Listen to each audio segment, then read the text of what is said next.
کبھی تم نے کسی عورت کی آنکھوں میں وہ خاموش درد دیکھا ہے؟ وہ مسکراہٹ جو صرف دنیا کے لیے ہوتی ہے، اور وہ دل جو اندر سے ٹوٹ چکا ہوتا ہے۔ یہ کہانی ہے عائشہ کی، ایک ایسی عورت کی جو ہر دن ہنستی تھی مگر ہر رات خاموشی سے روتی تھی۔ عائشہ کی شادی کو 3 سال ہوئے تھے۔ ظاہر میں سب کچھ ٹھیک تھا مگر اندر ہر دن ایک زخم بنتا جا رہا تھا۔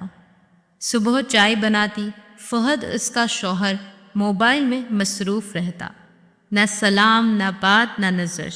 اور جب کبھی عائشہ کچھ کہتی، فہد کہتا تم بہت اوور ایکٹ کرتی ہو، ہر وقت ڈرامہ مت کرو۔ یہ وہ جملہ تھا جو آہستہ آہستہ اس کے اندر کے وجود کو مٹا رہا تھا۔ ایک دن اس نے دل سے دعا کی، یا اللہ، اگر یہ میرا نصیب ہے تو مجھے صبر دے، اور اگر یہ ظلم ہے تو مجھے ہمت دے کہ میں پہچان سکوں۔ ایک دن اس کی دوست سارہ نے کال کی، جو سائیکولوجسٹ تھی۔ سارہ نے اس سے صرف ایک بات پوچھی، عائشہ تم خوش ہو؟ عائشہ چپ رہی، وہ جواب نہیں دے سکی، کیونکہ اس نے کب سوچا تھا کہ خوشی بھی ایک سوال بن سکتی ہے۔ سارہ نے آہستہ سے کہا، عائشہ یہ صرف غصہ نہیں، یہ کنٹرول ہے، یہ مینیپولیشن ہے، یہ ایموشنل ابیوز ہے۔ یہ وہ لمحہ تھا جب عائشہ کو لگا کہ شاید واقعی وہ خود کو کھو چکی ہے۔ اس رات جب سب سو چکے تھے، عائشہ نے قرآن کھولا اور پہلی آیت جو نظر آئی وہ تھی وَعَاشِرُوهُنَّ بِالْمَعْرُوفِ، اور عورتوں کے ساتھ اچھے طریقے سے زندگی بسر کرو۔ اور وہ رو دی، کیونکہ اسے یاد آیا کہ نبی صلی اللہ علیہ وسلم نے فرمایا تھا، تم میں بہترین وہ ہے جو اپنی بیوی کے ساتھ بہترین ہو۔ کاش فہد جان پاتا کہ محبت میں بلانا سننا ہے، خاموش رہ کر سزا دینا نہیں۔ عائشہ نے اگلے دن جرنلنگ شروع کی۔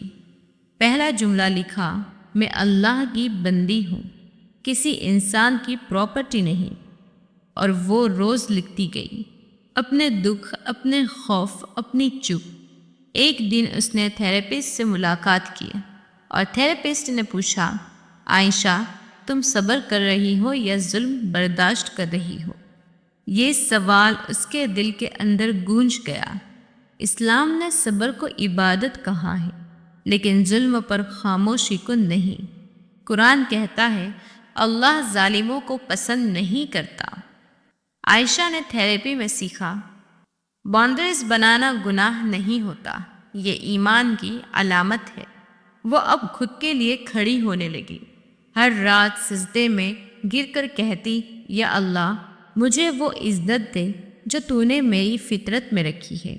اور ایک دن اس نے اپنے جرنل میں لکھا، میں اب بھی محبت پر یقین رکھتی ہوں، مگر صرف اس محبت پر جو اللہ کے خوف سے شروع ہو۔ یہ کہانی صرف عائشہ کی نہیں، یہ ہر اس عورت کی ہے جو خاموشی میں جی رہی ہے، جو سوچتی ہے کہ شادی کا مطلب بس قربانی دینا ہے۔ اسلام کہتا ہے، ہن لباس لکم وانتم لباس لہن، وہ تمہارے لیے لباس ہے اور تم ان کے لیے لباس ہو۔ لباس کا مطلب سکون ہے، زخم نہیں۔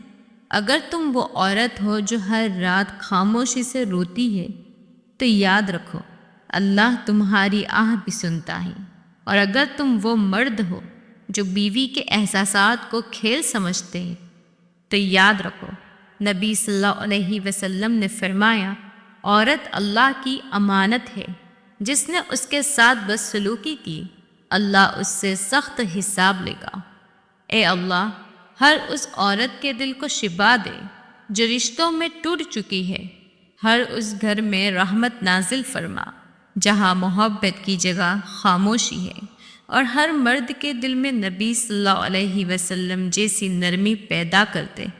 آمین یا رب العالمین۔